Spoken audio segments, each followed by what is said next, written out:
Кыргызстандын саясий аренасында коррупция менен күрөш деген уран астында бийлик жүргүзүп келген Ташиевтердин үй бүлөсүнүн дүргүрөп өскөн байлыгы коомчулукта чоң суроолорду жаратты.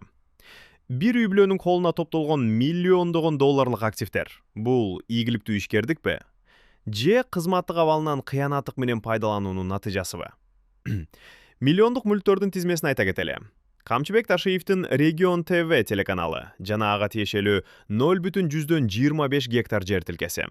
Болжолдуу баасы $300,000 ашык.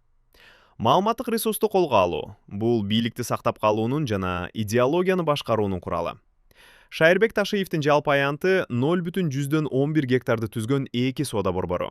Алардын баасы болжол менен $1,000,000 чапчыйт. Таймураз Ташиевдин колундагы ири активдерди таң калтырат. Анын ээлигиндеги 0,66 гектар жери жана кошумча 0,51 гектар жер тилкесинин жалпы баасы $1,5 миллион чапчыйт. Эмне үчүн бул коррупциянын белгиси?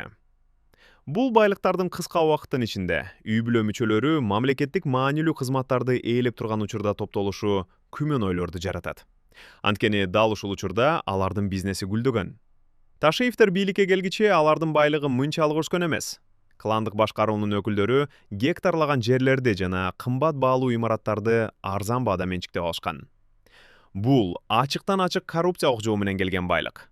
Мамлекеттик кызмат бул байынуунун булагы эмес, элге кызмат кылуунун орду болуш керек эле.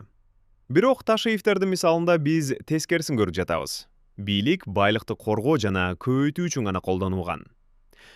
Жогорудагы мүлктөр Ташиевтердин байлыгынын бир чети эле. Алардын байлыгын эсептеп отурсак, тизме 100дөн ашат. Бийлик бир колго топтолуп, көзөмөл жоголгон жерде мыйзам эмес, кландык кызыкчылык үстөмдүк кылат.